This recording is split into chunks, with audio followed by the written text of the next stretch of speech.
करताना डीजे वगैरे लावून नाचतात. तर ते कितपत योग्य आहे आणि खरी जयंती कशी साजरी करायला पाहिजे?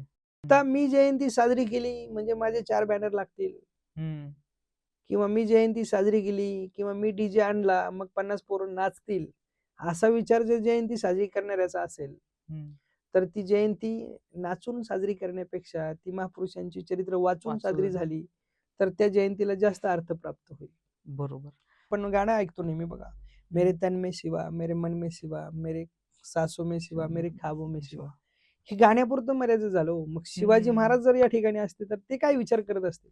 बरोबर. त्यांच्या डोळ्यात स्वराज्य आहे, हं. त्यांच्या श्वासात स्वराज्य आहे, त्यांच्या कृतीत स्वराज्य आहे, बरोबर. त्यांच्या स्वप्नात स्वराज्य आहे. स्वराज्य हा ध्येयमंत्र आहे शिवाजी महाराजांचा.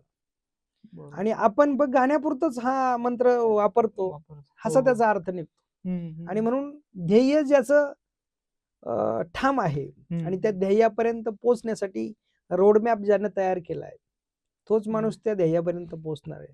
आणि तिथपर्यंत पोहोचण्यासाठी काय अडचणी येणार आहे, कोणती संकट येणार आहे, त्याच्यावर मात करण्याची धाडसानं प्रयत्नशील राहून सातत्याने तिथपर्यंत पोहोचण्याची ज्याची जिद्द आहे, हं. तोच माणूस ध्येयापर्यंत पोहोचणार. पोहोचतो. हं. आता जयंती साजरी करण्यामागचा उद्देश फक्त त्या दिवसापुरता जर मर्यादित ठेवला, हं. तर ती जयंती साजरी करून उपयोग काय?